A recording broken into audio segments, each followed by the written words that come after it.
Pessoal, estamos aqui com André Bassi. Vocês sabem que o André é além de um grande amigo, é uma lenda, eu diria que um patrimônio histórico. Ele é o verdadeiro patrimônio líquido do mercado de fundos imobiliários. Faz parte da história de fundos imobiliários e hoje eu estou aqui em São Paulo para um evento que nós temos aqui, né, que a gente sempre faz recorrentemente com alguns dos investidores aqui que acompanham o nosso trabalho. E o André veio aqui justamente para fazer uma palestra. E eu pedi para ele que pudesse participar desse quadro aqui, bem interessante, que eu batizei aqui de uma trilogia. Nós vamos fazer uma trilogia com o André Bassi. A gente vai fazer 3 perguntas para ele e vamos fazer 3 vídeos diferentes. Então agora a gente vai fazer o primeiro, mas continue acompanhando aí que ao longo da semana vão aparecer os outros 2 vídeos. Primeiro, André, muito obrigado por aceitar o convite. Obrigado. Sempre bom estar com o André, porque a gente aprende muito. Então vamos lá. A primeira pergunta, André, é o seguinte: você criou um termo, chama-se estratégia do jumento, né? E eu preciso te perguntar, primeiro, explicar um pouquinho para as pessoas, quem nunca ouviu falar desse termo, mas eu acho que o mais importante é, essa estratégia está funcionando, meu amigo? Porque o juro subiu, o juro caiu, o juro voltou a subir, a estratégia do jumento foi validada, né? Eu acho que essa é a grande pergunta. Explica o que é a estratégia e vamos falar um pouquinho sobre o funcionamento dela. Bora lá. A estratégia surgiu, na verdade, de observação, que trabalhava no banco, tinha um cara que cuidava do caixa do banco lá, e o cara ganhava apostas. Porque quando a Selic subia, o pessoal tinha uma aposta lá, e eles ganhavam almoço, alguma coisa assim, e quem acertava se a Selic subia, não pagava almoço, quem errava, pagava. E tinha um cara lá que era famosíssimo, porque ele praticamente sempre ganhava, e a maioria das outras pessoas sempre pagava. E era só perguntar para ele e ele responderia para você o seguinte: juros no Brasil, quando sobe, sobe muitos meses seguidos. Juros no Brasil, quando desce, desce muitos meses seguidos. Na verdade, nem é só no Brasil, né? Muitos lugares são assim. E isso era o mecanismo que permitia ele ganhar a aposta. E ele também comentou: não, mas isso se aplica à renda fixa. Uma renda fixa pré-fixada quando os juros caem, o preço sobe. Uma renda fixa pré-fixada quando os juros sobe, ela cai. Pós-fixado, né, não sofre tanta variação. É um monte de complicação. Basicamente, se você simplificar ao máximo essa análise, quando os juros estão subindo numa carreata de subida, você tem que pós-fixar a sua carteira. Quando os juros está caindo numa carreata de descida, você tem que pré-fixar. Fundo imobiliário não tem exatamente pré-fixado, pós-fixado, só tem as coisas meio próximas. E daí a estratégia de momento foi a observação. Eu tinha isso na cabeça, mas não tinha estruturado isso. Mas eu percebi que quando os juros estavam subindo, eu tomava cuidado de ter uma carteira que era muito mais fundo de papel do que tijolo. E ao contrário, quando os juros estavam descendo, eu começava a fazer compras muito mais de tijolo, deixava um pouco de papel do lado. Então é basicamente esse o resumo.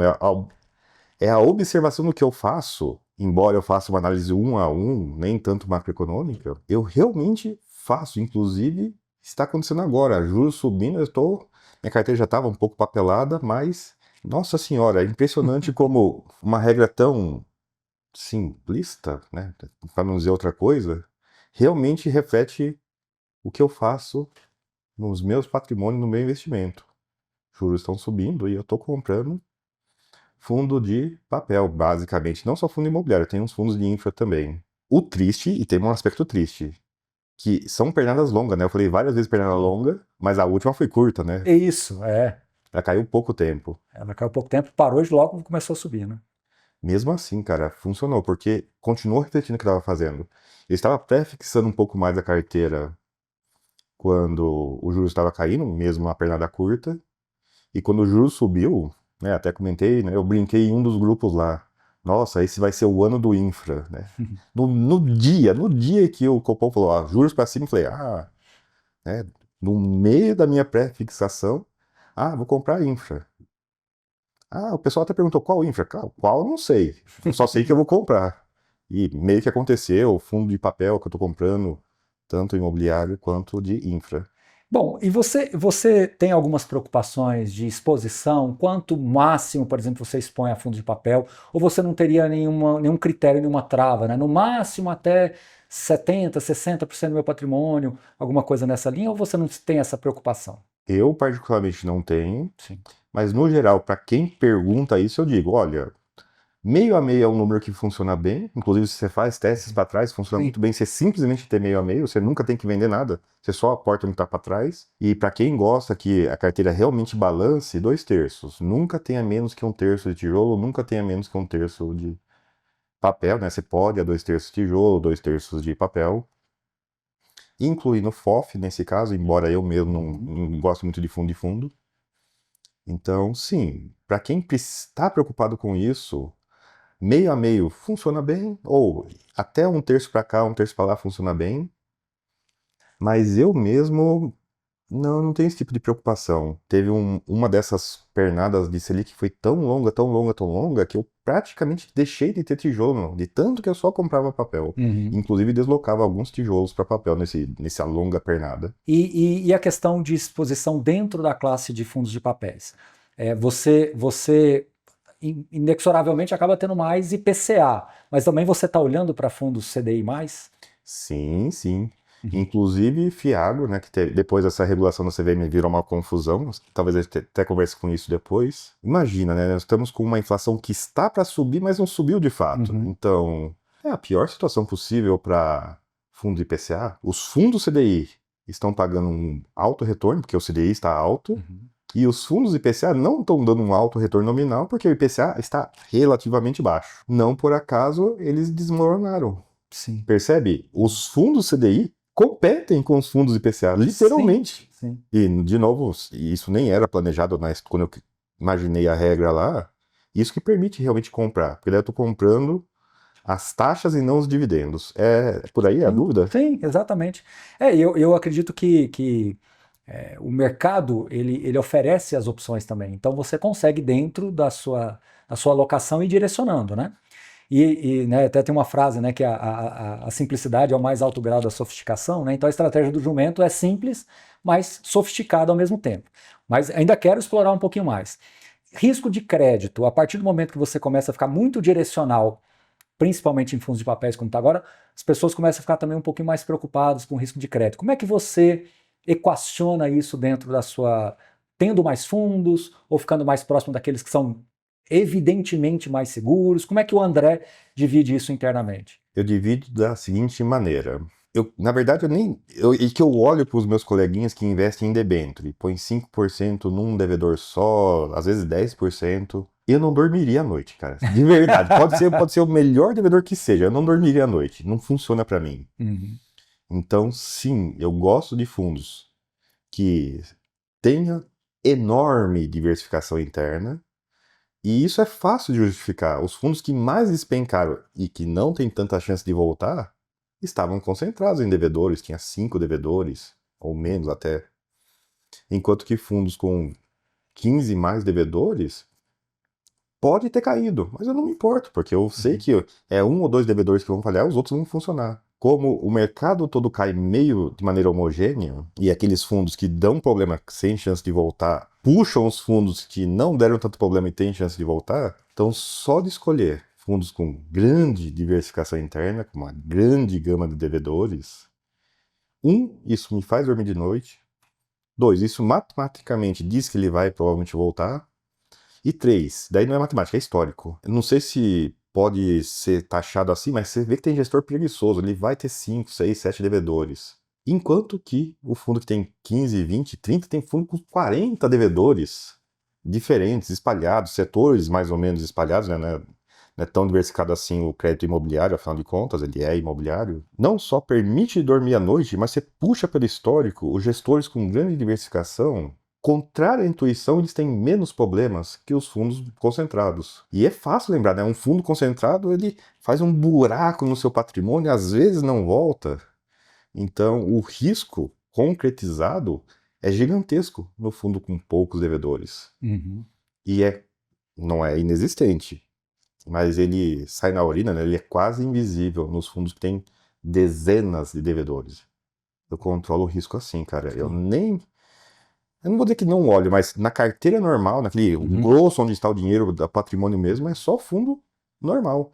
E tem um monte de fundos, você está acompanhando, tem um monte de fundo normal com aquelas tabelas de sensibilidade, que são uma aproximação, mas que não vão acontecer, pagando retornos o dobro ou triplo de base points, né, da NTNB. Uma Sim. coisa absurda. Sim. Eu quero falar de tijolo também, mas eu quero ainda falar mais uma coisa sobre o papel. Você concorda comigo que vários fundos de papéis que estão com desconto, esse desconto tem uma outra casinha ali que está oculta, que é um desconto no valor patrimonial que muitos investidores talvez não estejam vendo, justamente por essa marcação ao mercado? Então, em outras palavras, lá na nossa época, a gente via alguns fundos de papéis que o VP estava 98, 101 e hoje a gente vê 80 e alguma coisa, mas pela marcação ao mercado. Você acredita que ainda tem uma outra camada de desconto aí que em algum momento vai se transformar em mais tangível para o investidor? Sim, sim.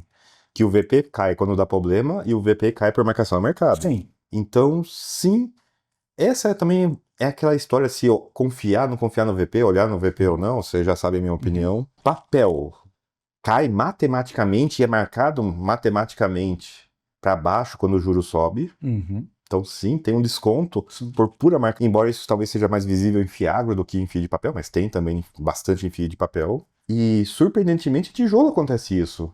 Sim. Você viu dos últimos 2 para 3 anos reavaliações não de 2 dígitos, às vezes de 6%, as variadas reavaliações negativas. Sendo que nos últimos 4 anos a gente teve uma inflação acumulada absurda, 30 e tantos por cento, só numericamente. Então, o fundo de tijolo que não remarcou 30 e tantos por cento nos últimos 3, 4 anos, ele está negativo também. Uhum. Embora, né, o número nominal esteja correto. Só que no papel é mais fácil de perceber, porque Isso. não só ele está nominal para baixo. Então, isso é um deságio enorme. Embora a gente vá lembrar sempre, sempre, sempre que fundo de papel, né, ele não tem chance do VP acompanhar a inflação, né? Em teoria, ele no máximo bateria no teto e fica no teto lá. Exato. Mas agora eu quero falar de fundo de tijolo, né? Falamos da estratégia do jumento, você explicou muito bem, aplica a estratégia, está funcionando e hoje está direcional. Mas como é que, para as pessoas que estão nos acompanhando aqui, como é que ela olha e fala assim, nossa, entendi tudo que o André falou, concordo com ele, mas ô André, eu olho aqui para o lado, vejo um fundo de tijolo com 30% de desconto, é um baita fundo de tijolo, excepcional. Será que não vale comprar um cadinho também, não? Como é que fica? Como é que fica? Como é que... Cara, a resposta para isso é matematicamente simples. Seja feliz.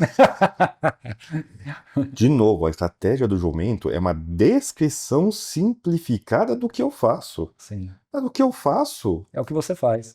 né? Eu tenho que explicar para outras pessoas para ver se alguém se interessa, mas não é uma regra e não é uma obrigação de ninguém fazer.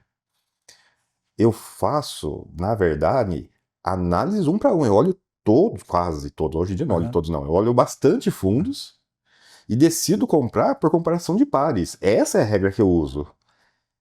Chega a ser uma coincidência cósmica, talvez, que a maioria dos fundos que eu compre é papel numa situação, é tijolo em outra. Mas isso sou eu, é o maluco que tem tempo para olhar relatório sem parar, toda semana praticamente eu olho todos os relatórios. Não é, de jeito nenhum, o que qualquer outra pessoa deva fazer. A pessoa tem que ter uma carteira que seja confortável para ela. Tem que ser uma carteira que ela durma de noite. Tem que ser uma carteira que deixe ela feliz. E não importa o que eu faço. Eu falei uma frase outro dia, né? Investir é um estado de espírito. E né? Se a pessoa transforma um investimento em algo realmente corrosivo ali, né? Eu acho que não faz sentido. Isso não está embutido necessariamente na pergunta que você fez, ou no comentário que você está repetindo. Mas, cara, você lida com o público, você sabe que às vezes está embutido nessa pergunta assim, né? O cara, nossa, eu não estou fazendo isso, o cara fica angustiado. Você vê que, nossa, eu não faço isso. Ele gosta talvez do trabalho meu, seu, seja de quem for, ele realmente ele se sente inseguro quando outra pessoa faz diferente, mas não é esse o objetivo. Por isso que eu quis responder a sua pergunta dessa maneira. Não, eu vi e gosto desse fundo.